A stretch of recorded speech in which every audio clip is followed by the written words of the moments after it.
একটি এমন জাতি ছিল যাদের উপর আল্লাহর রহমতের ছায়া বিস্তৃত ছিল।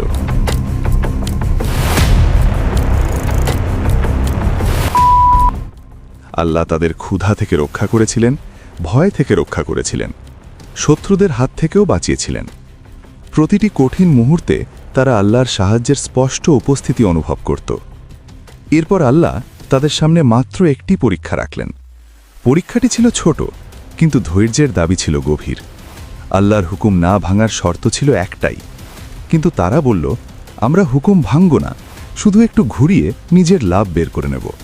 আর ঠিক এখানেই রহমতের দরজা বন্ধ হয়ে গেল। তারপর এক রাতে আল্লাহর ফাইসালা নেমে এলো।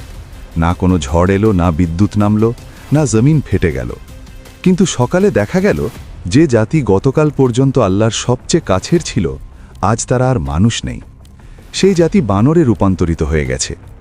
এটি হল আসহাবে সাবতের ঘটনা। এটি শুধু ইতিহাস নয়, বরং আজকের দিনের আয়না। হজরত মুসা আলাইহিস সালামের পরে বানি ইসরায়েলের একটি সম্প্রদায় সমুদ্রের তীরে আয়লা নামক স্থানে বসবাস করত। সেখানে আল্লাহর নেয়ামতের কোনো অভাব ছিল না। সমুদ্রের শীতল বাতাস, রোদের উষ্ণতা আর ঢেউয়ের মিষ্টি গন্ধ, প্রতিটি কোণ যেন প্রশান্তি ও বরকতে ভরেছিল। এই মানুষগুলো আল্লাহকে চিনত, তার বিধান জানত, কিন্তু তাদের অন্তরে একটি পুরনো অভ্যাস বেঁচেছিল। তারা ওয়াদা করত আর সুবিধামতো তা ভেঙে দিত। তারা বলতো, একটা ওয়াদা ভাঙলে কী বা হবে, পরে আল্লাহর কাছে মাপ চেয়ে নেব। মুখে আনুগত্য, কাজে চালাকি। এই জাতির বয়োজ্যেষ্ঠরা বলতো, আমরা আল্লাহর নির্বাচিত জাতি, আমাদের উপর এত বিধিনিষেধ কেন? কিন্তু এটি কোনো শাস্তি নয়, এটি ছিল পরীক্ষা। তাদের আল্লাহর উপর ভরসা রাখা উচিত ছিল। আল্লাহ তাদের অন্তরের অবস্থা দেখে এমন এক পরীক্ষা দিলেন যা তাদের প্রকৃত চেহারা প্রকাশ করে দেবে। তাদের উপর নিষেধাজ্ঞা ছিল শুধু একটি দিন, শনিবার। আল্লাহ আদেশ দিলেন, এই দিনে তোমরা সব কাজ ও ব্যবসা বন্ধ রেখে শুধু ইবাদতে মনোযোগ দেবে। শহরে আলোচনা শুরু হলো। কেউ বলল, একদিনেরই তো ব্যাপার, আল্লাহর জন্য থামা যাবে। Discussion began in the city. Some people thought, it is easy, it can be overcome. আরেকজন হেসে বলল, দেখা যাবে যেদিন সমুদ্র মাছ দিয়ে ভরে যাবে, সেদিনও কি থামতে পারি? এরপর পরীক্ষার আসল রূপ প্রকাশ পেল। যেদিন মাছ ধরা নিষেধ ছিল, ঠিক সেদিনই সমুদ্র মাছ দিয়ে উপচে পড়ত। বড় বড় তাজা মাছ যেন নিজেই তীরে এসে বলতো, আমাদের শিকার করো। এমন দৃশ্য আগে কখনো দেখা যায়নি। এমন তো কখনো দেখিনি, নিষেধের দিনেই এত মাছ। The true nature of the test was then revealed. রাত নামলে শহরে অশান্তি নেমে আসত। মাছ ধরতে না পারার কারণে ঘরে ঘরে ঝগড়া শুরু হতো। সামান্য বিষয়েও বড় বিবাদে রূপ নিত। এই নীরবতার মাঝেই শয়তান তাদের অন্তরে কুমন্ত্রণা দিল। সে বলল, এই নিষেধ শুধু পথ আটকায়, চালাকি দেখাও, আল্লাহর হুকুম ঘুরিয়ে নিজের লাভ বের করো। মানুষ একে অপরের দিকে তাকালো, আর তাদের মুখে এমন এক হাসি ফুটে উঠল যা তাদের এক ভয়াবহ শাস্তির দিকে টেনে নিচ্ছিল। একজন বলল, এমন কিছু করতে হবে যাতে শনিবারেই মাছ জালে আটকে যায় আর আমরা কিছুই না করি। আরেকজন সঙ্গে সঙ্গে বলল, খাল কেটে দিই, মাছ নিজে থেকেই ঢুকে পড়বে, রোববার তুলে নেব।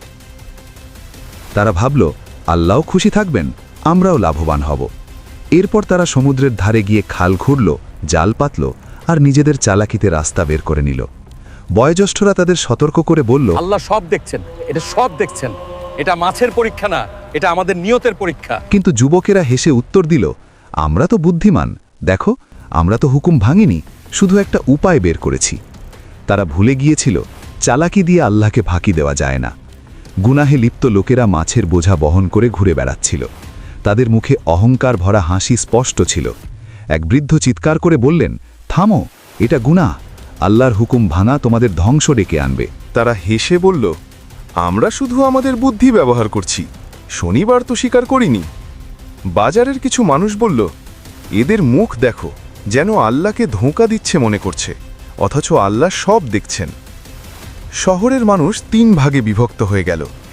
প্রথম দল গুনাহগাররা, যারা চালাকি ও কূটকৌশলে লিপ্ত ছিল। দ্বিতীয় দল নেককাররা, যারা চিৎকার করে সবাইকে সতর্ক করছিল। হে লোকেরা, আল্লাহর ভয় করো, এই পথ তোমাদের ধ্বংসের দিকে নিয়ে যাচ্ছে। তৃতীয় দল নীরব দর্শকরা, যারা না বাধা দিচ্ছিল না উপদেশ দিচ্ছিল, শুধু দেখছিল। একজন বলল, আমরা তো শুধু দেখছি, আল্লাহর রহমত ওদের সঙ্গে থাকে কি না। গুনাহগাররা দেয়ালের ওপার থেকে দেখা যেত তারা ভোজে মত্ত, মাছ খাচ্ছে, হাসছে, আর নেককাররা বলছিল, আমরা কতবার বুঝিয়েছি তবু এরা থামেনি।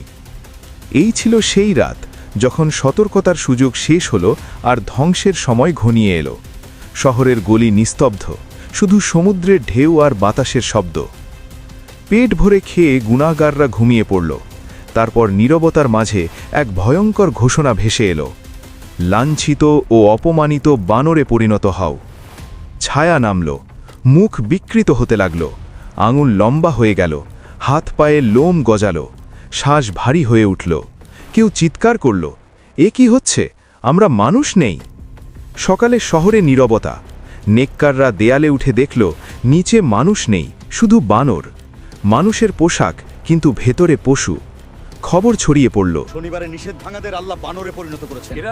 এরা কি গতকাল আমাদের পাশের বাড়ির লোক ছিল না? এক বানর নিজের আত্মীয়ের কাপড় ধরে কাঁদছিল। একজন বলল, আমরা কি তোমাদের আল্লাহর শাস্তি থেকে সতর্ক করিনি?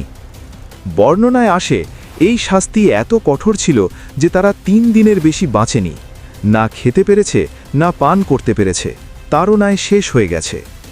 আসহাবে সাবদের অপরাধ মাছ ধরা ছিল না, তাদের অপরাধ ছিল আল্লাহর আইনের সঙ্গে চালাকি করা। আজও আমরা বলি, সুদ হলো লাভ, ঘুষ হলো উপহার, মিথ্যা হলো মার্কেটিং কৌশল। মনে রাখবেন, আল্লাহ শব্দ নয়, নিয়ত দেখেন। আজ আমরা কি তবে আসহাবে সাবদের মতোই নিজেদের চালাকি আর লোভে পথভ্রষ্ট হচ্ছি? হ্যাঁ, না? আপনার উত্তর মন্তব্যে জানান। ভিডিওটি লাইক করুন এবং চ্যানেলটি সাবস্ক্রাইব করুন।